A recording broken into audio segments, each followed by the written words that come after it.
मोदी की दाढ़ी बढ़ती जा रही है।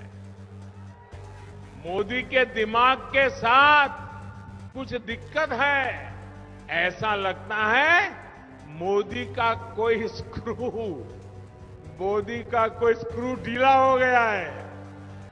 मोदी की दाढ़ी बढ़ती जा रही है। मोदी के दिमाग के साथ कुछ दिक्कत है। ऐसा लगता है कि मोदी का कोई स्क्रू ढीला हो गया है। ये सब प्रधानमंत्री मोदी अपने चुनावी सभाओं में वोटर्स को लुभाने की बात कर रहे हैं कि ऐसा बोल बोल कर शायद उनको वोट मिल जाए।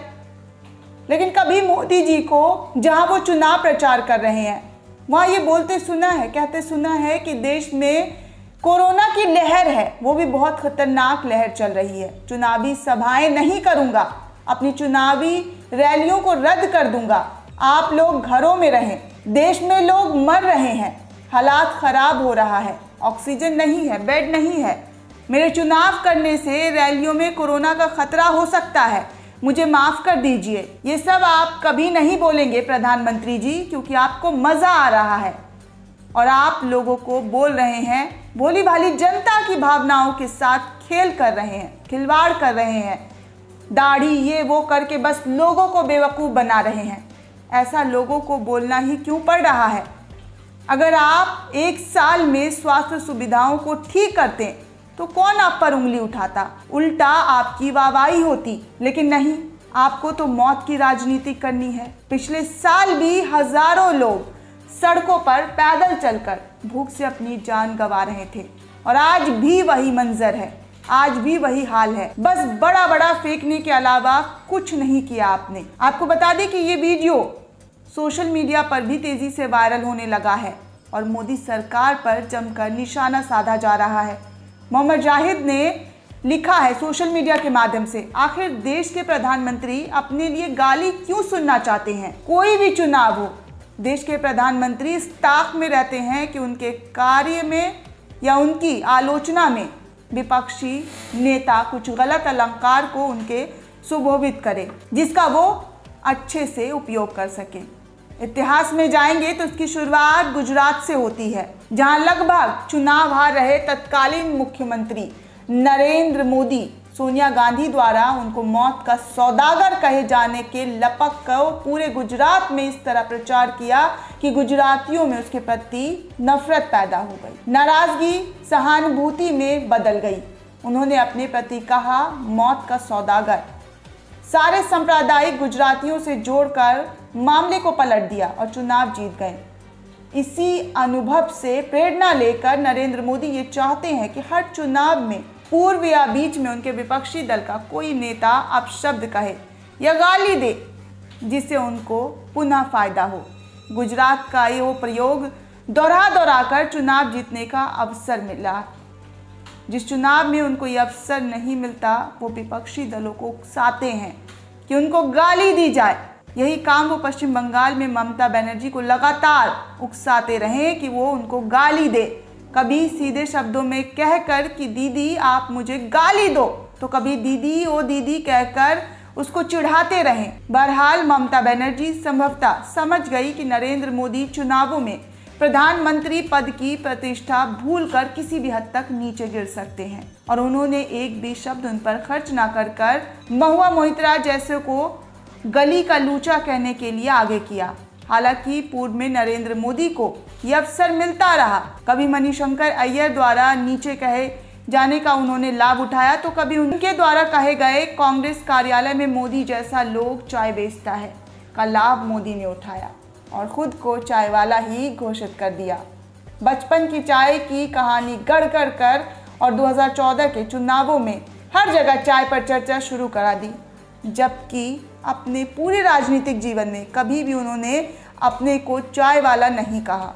13 साल मुख्यमंत्री रहे, फिर भी कभी नहीं कहा कि उन्होंने बचपन में चाय बेचा। ऐसे ही 2019 के लोकसभा चुनावों में राहुल गांधी द्वारा चौकीदार चोर के नारे को उपयोग उन्होंने अपने पक्ष में कर लिया और 2 मिनट में अपने ट्विटर हैंडल पर चौकीदार जोड़ा और अपने सभी नाम के आगे मैं भी चौकीदार लिखवा दिया। ऐसे और बहुत से उदाहरण हैं जब नरेंद्र मोदी मुख्यमंत्री और प्रधानमंत्री के रूप में लोगों को उकसाते रहे हैं कि लोग उनको अपशब्द कहे और वो उनका फायदा उठाए।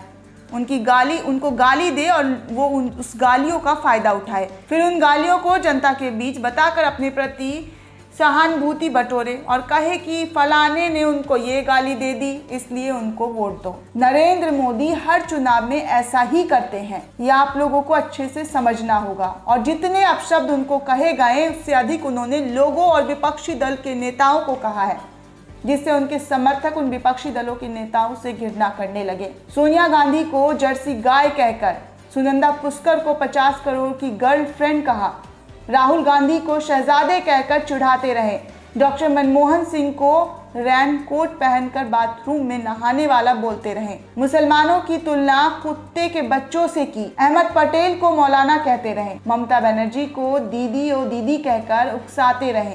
ऐसे कई सारे उदाहरण हैं जो आपको मिल जाएंगे। लगातार नरेंद्र मोदी अपने विपक्षी दल के नेताओं को कहते रहे, उकसाते रहे।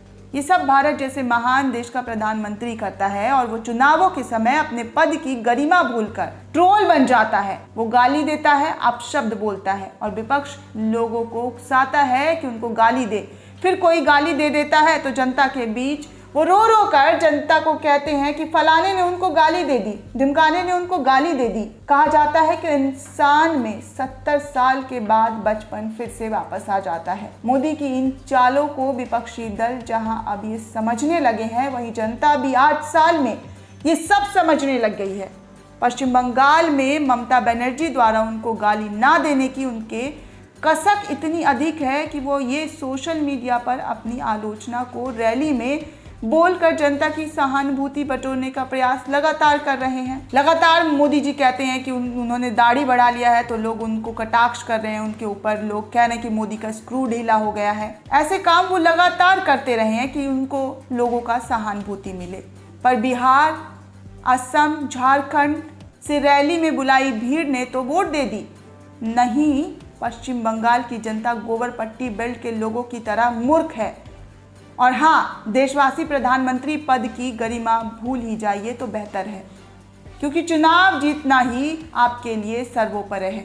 राहुल गांधी से लेकर ममता बनर्जी ने भी अब कोरोना वायरस के खतरे को देखते हुए रैलियां रद्द करने का फैसला लिया, लेकिन मोदी जी कहाँ रैलियां खत्म करेंगे। लोग मर रहे हैं, मरने दो। मोदी लहर बस चलता रहना चाहिए और उन्हें चुनाव में जीत हासिल होना चाहिए, चाहे उसके लिए उन्हें किसी की भी लाश क्यों ना बिछानी पड़े। इस वीडियो को लेकर आपकी क्या राय है हमें कमेंट कर ज़रूर बताएं। साथ ही साथ द नेशन को सब्सक्राइब करना ना भूलें।